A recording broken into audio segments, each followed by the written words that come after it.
So this is my first wild camp since the lockdown began.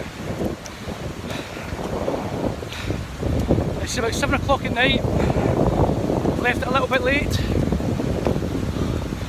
Walking up from Seathwaite Farm and heading up towards Stockley Bridge, and then that's the path on through the tops. The original plan was to go up to Sprinkling Tarn, but left it a bit late. Visibility is absolutely horrendous, so I'm going to make my way up to the first tarn, up to Styhead, see what the visibility is like, and then decide whether to put the tent up there or continue on to Sprinkling Tarn. It's absolutely flooded up here. I mean, take a look at that in the back. Unbelievable. But absolutely breathtaking as well. So, let's get this done. I'll speak to you guys in a bit. Wow, look at that! Look how much rain they've had up here. Goodness me! Woohoo! This is what it's all about. Absolutely gorgeous. Wow. Who cares about the rain?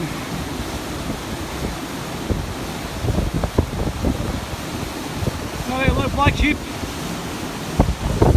There's my path all the way up to the top.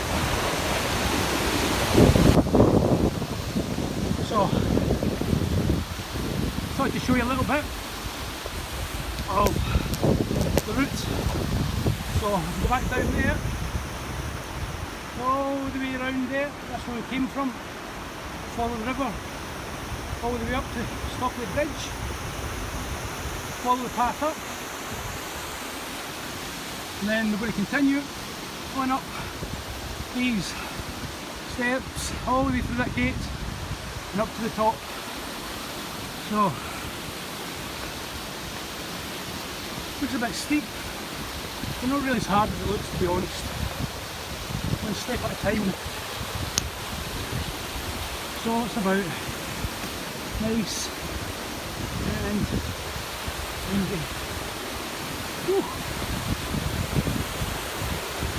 I mean, just look at that. Can you tell? Oh. Whew.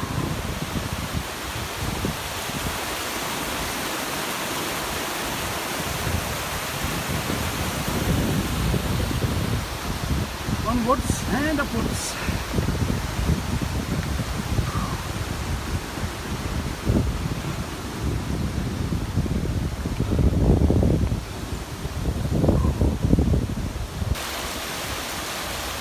Okay, so come to another little steep bit here. The water pouring down. You just need to make sure you take your time crossing that, you don't fall or slip. You don't fancy going all the way down there.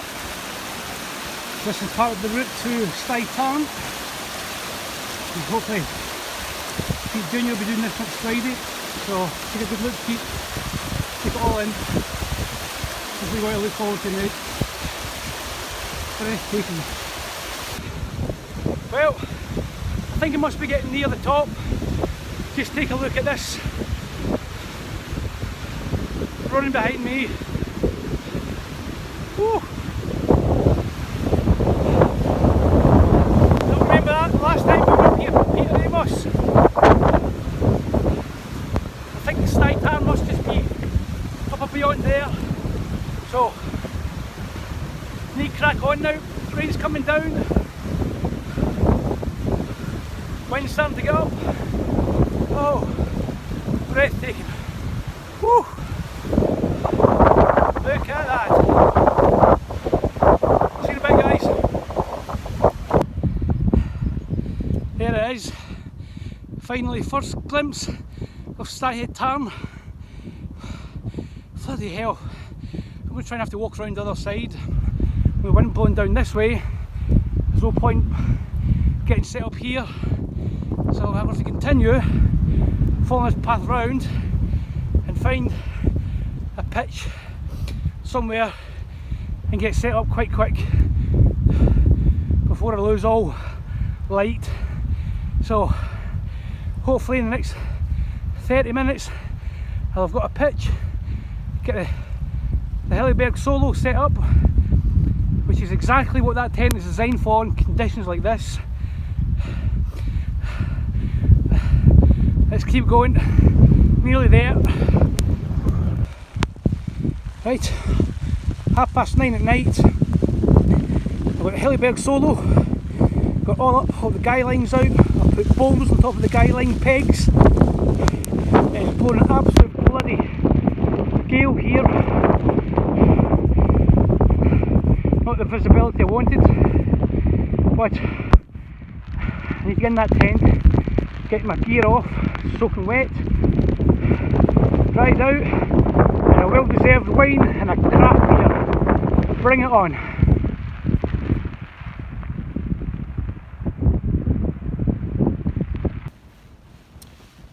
So guys, it's about 11 o'clock at night now. I'm finally in, dried, changed my clothes, just sort of reflecting back on my day.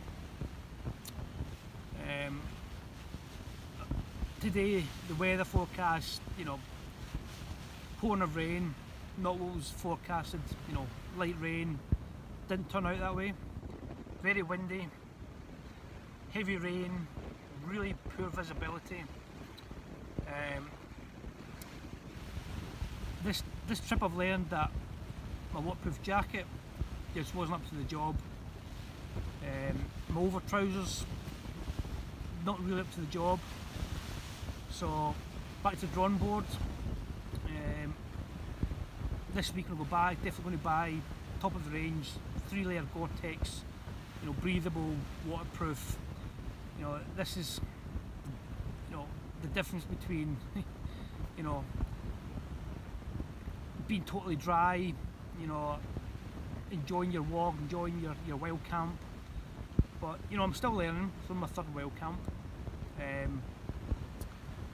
Today was quite late getting up. Supposed to go to Sprinkling Tarn, just not enough time. The whole of the walk basically flooded everywhere. You know, it's like walking through streams, but enjoyable. Really enjoyable. So, you know, tonight I'm trying out the Hilleberg Soulo bomb-proof little tent. The only problem was the ground I was putting it in was full of stones, but I managed to get it up, and I've secured the guy lines with the pegs with boulders on top, and then right now it's blowing a hoolie. The rain's pouring down, and this tent's going nowhere. I've got my Thermarest Pro Light sleeping mat and my OEX Fathom 300 sleeping bag, and yeah, I'm looking forward to getting a good comfortable night's sleep. Got my wine, craft beers, and you know, food. But yeah, just a bit disappointed in myself in terms of the gear, you know. So, but we live and learn, and this is what it's all about. You know, this is my first wild camp since February. Conditions are more or less the same as Kinder Scout. So I'm really looking forward to a good wild camp, good weather, good visibility, sunshine. I can sit in my chair. But this is wild camping. This is what it's really all about. You know, don't call it wild camping for nothing. You know, if you can survive this, enjoy it, then, you know, just wait for the good times to roll on. So, in saying that, you know, I'm going to get the radio on. I'm going to have another couple of little red wines, another craft beer, I've got one left, and I'm going to get some food on. I've got my earplugs tonight, keep out hopefully the wind and the noise of the rain. But you know, what else are we doing? Sitting in, waiting another 3 months to go out? No chance. This is a life, this is what it's all about. Top of a mountain, a few little beers, on your own, you know, listen to radio, happy days. So, the only thing I would say is I would do another wild camp on my own in these conditions, because I've got no signal on my phone, and if something were to happen, you know, I would be in bother. You know, I've got a good first aid kit, but you know, I haven't seen one other single person up here walking, so maybe it's just me being a nutcase. But yeah, so food for thought, and back to the drawing board for some better gear in terms of my waterproofs, and yeah, so okay guys, take care, have a good one, and for you that are sitting at home, roasty toasty, have a nice little dram, good on you. See you later on. Ta-da.